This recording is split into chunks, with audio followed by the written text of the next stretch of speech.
बहुत दिनों से घूमने नहीं गई थी। जब भी बाहर निकल रही थी किसी न किसी काम की वजह से ही निकल पा रही थी। घर में बैठे बैठे बोर हो रही थी तो सोचा कि चलते हैं, थोड़ा सा घूम करके भी आ जाऊंगी बाहर और खा पी करके भी आ जाऊंगी। एक दिन डिनर बनाने से भी बच जाऊंगी। जहाँ का मोमोज खा करके मेरा मन प्रसन्न हो जाता है। हम पहुँच गए उस जगह पर। ऑलरेडी बहुत सारे लोग खड़े थे और वेट कर रहे थे। मोमोज को देखते ही मेरे मुंह में तो पानी आ गया और जल्दी जल्दी खाने लगी। निहिर भी पीछे थोड़ी था, निहिर भी लगा हुआ था अपने अंदाज में। मेरा घर से निकलना बहुत कम होता है, इसलिए जब भी निकलती हूँ अपने मनपसंद की चीज जरूर खाती हूँ और मोमोज भी उनमें से एक है।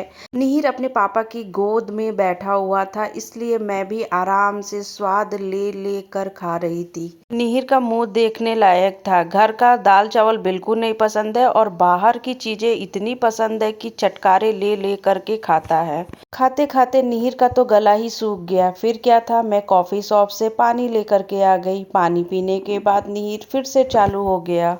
जमकर मोमोज खाने के बाद से हम पहुंच गए दूसरी शॉप पे।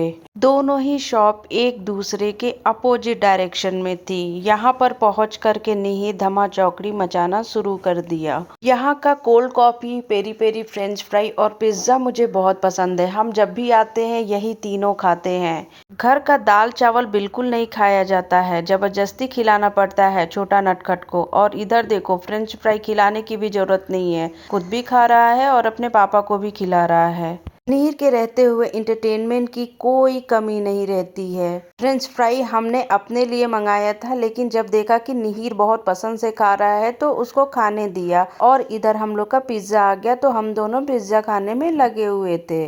निहिर को खाते खाते ख्याल आया कि अरे पापा को तो खिला दिया, मम्मा को तो खिलाया ही नहीं। हमने मंगाई थी 2 कोल्ड कॉफी। कोल्ड कॉफी जैसे ही निहिर ने देखा वो अपने चेयर पे खड़ा हो गया कि कब मुझे मिल जाए। कोल्ड कॉफी पीने के बाद से फिर बैठ करके आराम से फ्रेंच फ्राई खाने लगा। कोल्ड कॉफी इतनी पसंद आ गई कि भाई पीने के लिए तो बार बार खड़ा हो जा रहा था। कोल्ड कॉफी के लिए निहिर का पागलपन हम लोग देख करके दोनों जोर जोर से हंस रहे थे। निहिर के पापा स्ट्रॉ से कैसे पिया जाता है वो सिखाने की कोशिश कर रहे थे, बट निहिर कहाँ सुन रहा था।